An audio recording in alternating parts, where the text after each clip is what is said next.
Voici les titres du 24 juin. Ce début d'année est le plus humide depuis l'année 1833. Fausse alerte à la bombe à City 2, un deuxième individu interpellé à tort. Grève générale, le réseau Stib complètement à l'arrêt à Bruxelles. David Cameron va démissionner suite à la victoire du Brexit. Prince, le mystère est levé. Chrome réduit de moitié l'autonomie de votre ordinateur portable. Twitter augmente la durée des vidéos sur son réseau jusqu'à 140 secondes. Et nous ferons un retour sur le déroulement du souper annuel de René Collin. Le C1D 2016, trop facile pour les élèves de 2e secondaire.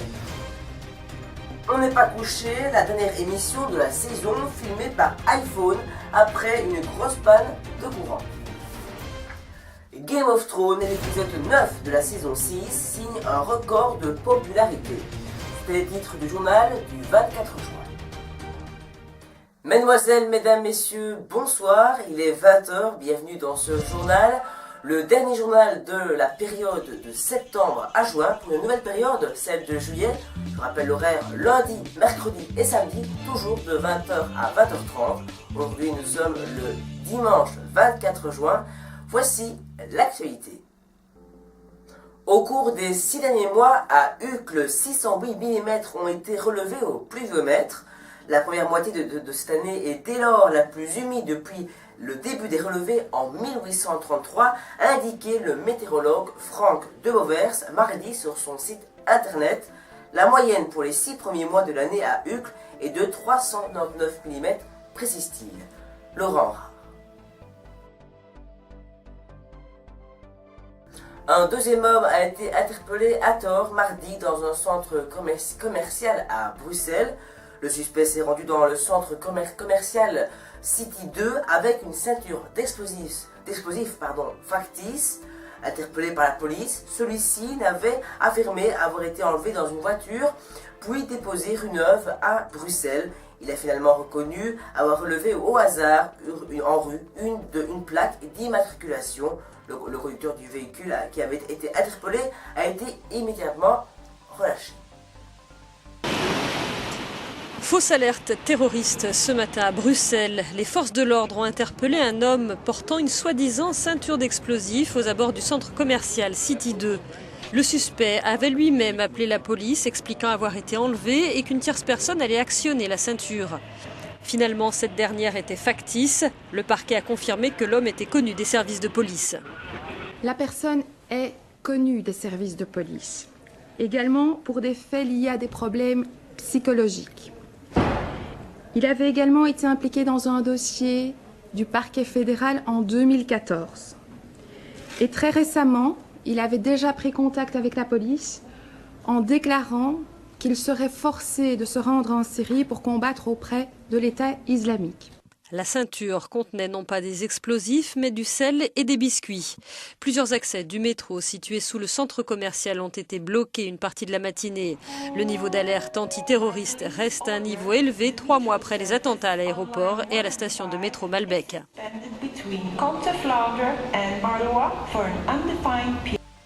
Aucun métro, tram, bus n'ont circulé vendredi à Bruxelles en raison de l'appel à la grève des syndicats socialistes francophones et néerlandophones pour protester contre les mesures d'économie du gouvernement, indique la Société des transports intercommunaux de Bruxelles, la STIB. La porte-parole de la STIB avait annoncé que cette situation durerait toute la journée et concernerait même les noctis la nuit. La raison, explique-t-elle, est que ce matin, trop peu de chauffeurs étaient présents pour établir un service minimum, ce qu'on essaie pourtant toujours de faire. Plus de 130 personnes au départ selon la police et de 200 à 350 manifestants durant la manifestation selon les organisateurs se sont mobilisés à Bruxelles vendredi entre 13h et 15h contre la loi Peuters sur le travail. Les manifestants se sont rassemblés à partir de 13h, porte de Namur, parmi eux de nombreux jeunes liés au mouvement. derrière une bannière noire, bloquons les 45 heures.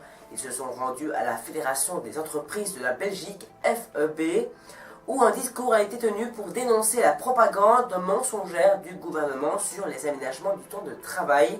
Les manifestants se sont ensuite arrêtés au piquet tenu devant le groupe Eurocal Center, IPG Boulevard Paqueo. Ils se sont enfin passés par la rue Neuve pour terminer place de la Bourse. Il n'y a pas eu d'accident. Donc en tant que jeune, ce qui nous dérange le plus, c'est quand même le poids sur les apprentis, qui peuvent travailler jusqu'à 40 heures par semaine. Ça a été enlevé. Oh, ok, je suis dans la merde. Non, ce qui nous dérange, c'est le fait que, par exemple, ce qui est sur, on peut accompagner des personnes de notre famille qui sont en fin de vie ou ce genre de choses. Et là, c'est l'entreprise qui va pouvoir plus ou moins choisir. Il y a voilà. Indemnité prud'homme qui peuvent baisser jusqu'à 5 fois, alors que c'est un licenciement injuste. C'est qu'on ne veut pas travailler plus tard plus, comme je vous ai dit, pour être payé que dalle, quoi. C'est le gouvernement, ça fait 10 ans qu'ils nous la mettent comme ça. C'est le fait de travailler plus pour gagner moins et de faire des études pour au final se faire arnaquer par l'État qui nous prend pour des débiles. Je vois pas pourquoi on travaillerait plus pour gagner moins. C'est pas le travail, c'est d'abord quelque chose qui nous plaît. Je vois pas pourquoi il faudrait qu'on travaille pour à la fin être dans la misère, alors que le métier que je veux faire, c'est un métier qui me plaît et c'est une conviction. C'est pas, je veux pas devenir un forçat juste pour gagner plus, non, justement pour gagner moins. Ce qui est problématique à la fois par suppression des 35 heures, trop de travail, et les conséquences que ça, mais aussi la possibilité de se faire payer des heures sup par la possibilité de ces transferts d'horaires. Donc un appauvrissement encore des ouvriers et l'augmentation des possibilités de travail qui est non seulement une conséquence terrible psychologique et physique sur les gens qui vont les subir, mais en plus, en général, sur le chômage. Parce qu'en effet, à partir du moment où ceux qui sont employés, ont un travail, vont travailler davantage, par la suite, on se demande comment ceux qui n'en ont pas vont pouvoir trouver un emploi par la suite. Je suis là ce matin parce que toutes ces lois, c'est typiquement des lois du gouvernement où c'est un énorme déni démocratique. Le peuple n'est plus du tout écouté par son gouvernement. Là, on est là contre la loi El Khomri, mais contre toutes les lois liberticides qui sont prônées en ce moment au gouvernement. C'est officiel, les Britanniques ont voté pour le Brexit et ainsi pour la sortie du Royaume-Uni de l'Union européenne. Le camp Leave a ainsi remporté 51,9% des voix contre toute attente. Le Out l'a remporté lors d'un scrutin moins serré que prévu qui a profondément divisé le pays. Suite à cette annonce, David Cameron s'est exprimé ce vendredi. Il a pris acte du résultat du référendum et a annoncé qu'il en tirait les conséquences. Il remet son mandat de Premier ministre entre les mains de son parti. Je ne peux être le capitaine qui va mener le bateau dans les mois à venir. Un nouveau Premier ministre devrait être désigné en octobre lors d'un congrès des Tories. Laurent Rare. Le Royaume-Uni a voté une sortie de l'Union européenne. L'annonce a fait l'effet d'un choc. Défiant les ultimes sondages qui donnaient vainqueur le camp du maintien dans l'Union européenne, le out s'est finalement imposé. Et la tempête du Brexit emporte sur son passage le Premier ministre David Cameron, qui quittera le pouvoir en octobre prochain. Les Britanniques ont pris une décision très claire de prendre un chemin différent et vu ce résultat, je pense que le pays a besoin d'un nouveau leader pour prendre cette direction. Les promesses d'une reconquête de l'indépendance britannique vis-à-vis de Bruxelles et d'un contrôle plus strict de l'immigration venant de l'Union européenne ont fini par convaincre près de 52% des électeurs. Grand vainqueur de ce scrutin, l'ancien maire de Londres et chef de file du camp du Brexit, Boris Johnson, en bonne position pour remplacer David Cameron. Bruxelles a beau presser le Royaume-Uni de lancer dès que possible la procédure de sortie, lui ne l'entend pas de la même oreille. Après ce vote pour sortir de l'UE, il est vital d'insister sur le fait qu'il n'y a pas de précipitation à avoir. Et comme l'a dit le Premier ministre, rien ne va changer sur le court terme, si ce n'est que le travail va commencer pour savoir comment cela va affecter les gens, ainsi qu'extraire ce pays de ce système supranational. Sur les marchés financiers, l'onde de choc est violente. Les bourses de Paris et Francfort ont plongé d'environ 10%, les valeurs bancaires sont en chute libre. Et partout au sein de l'UE, les partis populistes s'empressent de demander des référendums similaires, notamment en France, forçant les dirigeants européens à monter au créneau pour tenter d'éteindre l'incendie. Le vote des Britanniques met gravement l'Europe à l'épreuve. Elle doit montrer dans ces circonstances sa solidité et sa force en apportant les réponses nécessaires pour maîtriser les risques économiques et financiers du départ du Royaume-Uni. Réunis en sommet dès mardi à Bruxelles, les dirigeants européens vont devoir à tout prix prévenir un effet contagion qui pourrait signer l'arrêt de mort de l'UE. En attendant, le Royaume-Uni apparaît plus divisé que jamais. L'Irlande du Nord et l'Écosse, qui voulaient rester au sein de l'Union, pourraient bien profiter de la situation pour tenter de s'émanciper de Londres pour de bon.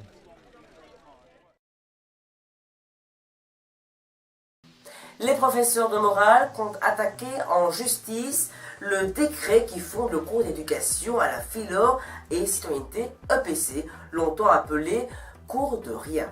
Le problème, ils contestent les conditions fixées pour enseigner la matière et maintiennent leur revendication d'être prioritaire par rapport aux professeurs de religion.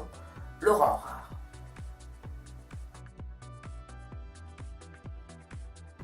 Le 21 avril dernier, Prince perdait la vie dans sa demeure de Paisley Park dans le Minnesota.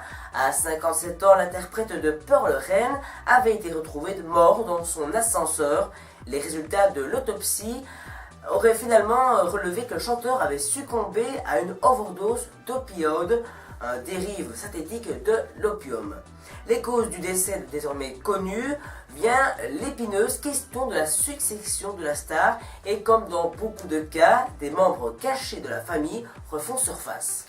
Comme le rapporte TMZ, un certain William a récemment déclaré être le fils biologique de Prince. Ce dernier, âgé de 39 ans, est actuellement derrière les barreaux pour possession d'armes à feu, a engagé une procédure en justice déclarant que sa mère avait rencontré l'artiste dans le hall d'un hôtel à Kansas City en juillet 1976.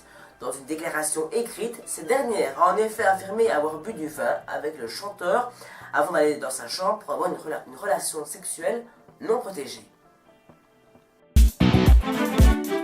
Le dossier concernant l'héritage de Prince n'est pas près de se refermer et semble de plus en plus compliqué depuis que l'absence de testament a été confirmée, à tel point que l'ADN de l'artiste va être analysé sur demande de la justice. Le but, pouvoir le comparer à celui d'éventuels membres de sa famille qui referaient surface pour réclamer leur part de la fortune de Prince. Et justement, un homme âgé d'une trentaine d'années a contacté la famille du défunt le jour de la crémation, selon le site américain Radar Online, en affirmant être le fils caché de Prince. Si cette information est avérée, le fameux fils caché hériterait de la totalité de la fortune de la star, estimée au moins à 300 millions d'euros. Cela réglerait la question de la division des biens entre sa sœur Tyka Nelson et ses 5 autres demi-frères et demi-sœurs. Pour rappel, Prince a été retrouvé mort à son domicile le 21 avril dernier, à l'âge de 57 ans. Le géant de l'informatique Microsoft tacle son rival Google avec une nouvelle campagne promotionnelle qui vise bien sûr à vanter les mérites de son propre navigateur Microsoft Edge. Selon Microsoft, le navigateur de Google réduirait de moitié l'autonomie des ordinateurs portables sous Windows 10. Laurent Rare. C'est au Mobile World Congress 2015 que la start-up californienne Monom a fait sensation avec son drôle de smartphone en forme de galet. Amélioré depuis, il fait actuellement l'objet d'une campagne de financement participatif sur la plateforme de Indiegogo où il est disponible à partir de 399 €. Laurent Rare. Twitter a annoncé mardi qu'il étendait la durée des vidéos postées sur le réseau social américain jusqu'à 140 secondes, comptant sur les contenus visuels pour doper une base d'utilisateurs qui stagne. Laurent Rare.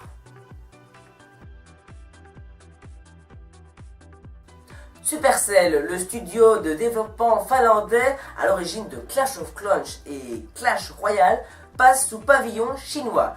Le jeune start-up finlandais vient en effet d'être racheté par le groupe chinois Tencent pour un montant pharaonique de 8,6 millions de dollars. Laurent Rare. Comme chaque année, le ministre René Colin organise son souper annuel. Cette année, il s'est déroulé le vendredi 13 mai au Ex à Marche-en-Famenne. Voici le reportage.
notre traiteur, Élise et moi, qui va nous régaler.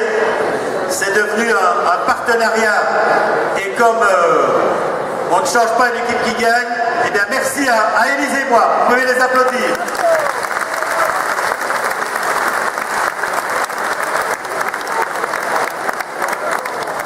Et puis, si jamais je vois tout à l'heure qu'ils sont un peu limite au niveau du timing et qu'ils ont besoin d'un coup de main, je ne doute pas qu'un de mes amis ira leur prêter main forte. Merci d'applaudir, il est quelque part, il va se lever, que vous puissiez le saluer. C'est mon ami Julien Lapraille. Oui.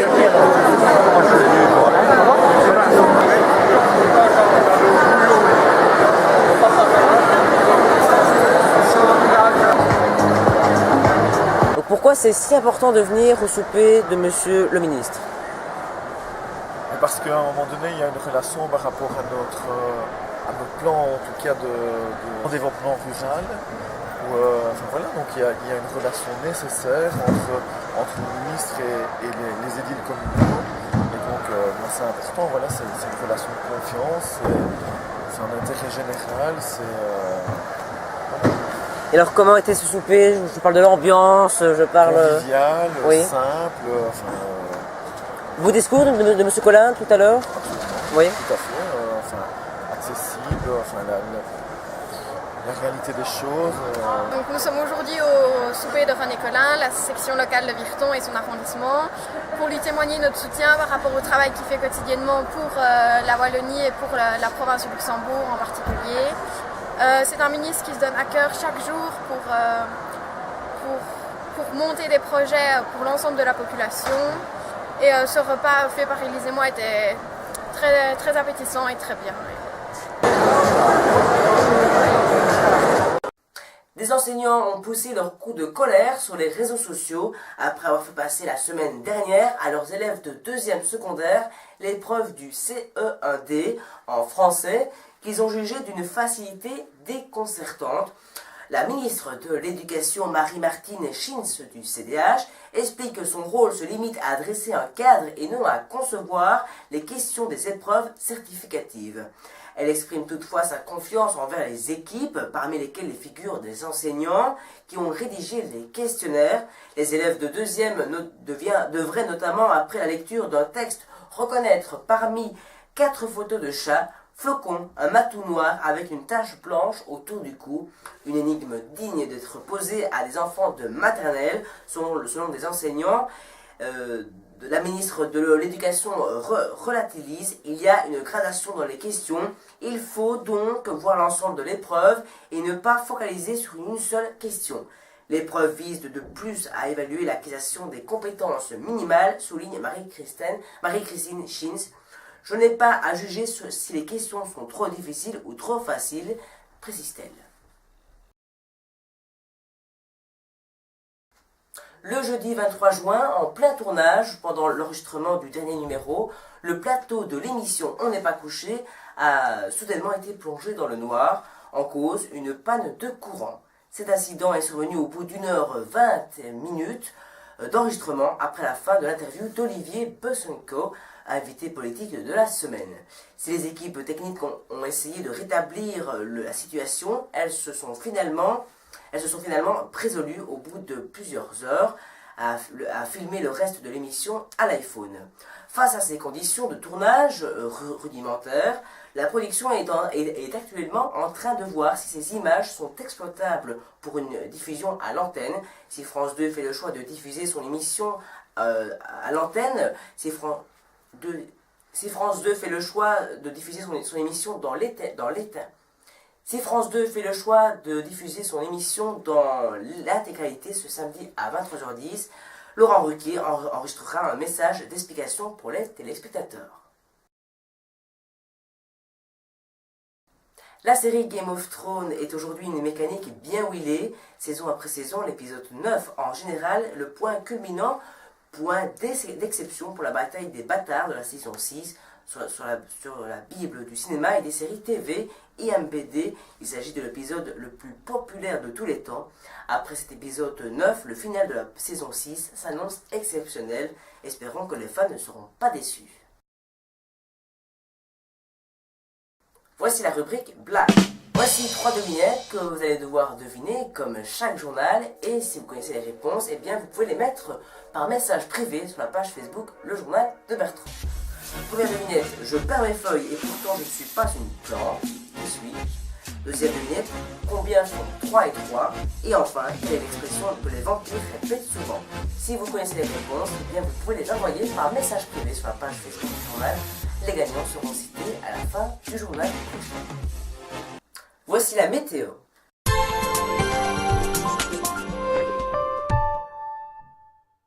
Et nous commençons par demain, lundi, avec des nuages entre 12 et 18 degrés. Mardi, une journée pluvieuse entre 12 et 19 degrés. Mercredi, une journée aussi pluvieuse entre 13 et 19 degrés. Jeudi, toujours de la pluie entre 12 et 17 degrés. Vendredi, ça va s'améliorer avec du soleil, mais toujours des nuages entre 12 et 18 degrés. Et pour le week-end de samedi, une journée pluvieuse entre 11 et 18 degrés. Et dimanche, grand soleil apparemment, mais peut-être que ça va changer avant, entre 11 et 18 degrés. Je vous rappelle que la météo est disponible sur la page Facebook le lundi et le vendredi. Et c'est la fin de ce journal, merci beaucoup de l'avoir suivi, le dernier journal de la période septembre-juin. Je vous rappelle que pour juillet, l'horaire est le lundi, mercredi et samedi de 20h à 20h30. Je vous rappelle que le jeu en direct Trouver c'est gagné revient aux grandes vacances pour un horaire de mercredi et jeudi de 20h à 23h. Pour plus d'informations, vous pouvez consulter sa page Facebook Trouver c'est gagné. L'émission C'est votre avis revient tous les vendredis de 20h30 à 22h à partir du vendredi 8 juillet. Et le retour de l'émission Une question et réponse après chaque journal revient le lundi 4 juillet. Le prochain journal justement le lundi 4 juillet à 20h, de 20h à 20h30. Et vous pouvez consulter le journal de Bertrand sur son site internet www.bertrandaubry.unblog.fr, sur sa page Facebook Le Journal de Bertrand et sur sa chaîne YouTube Bertrand Aubry. Je vous souhaite une excellente fin de soirée et je vous dis à lundi pour de nouvelles actualités.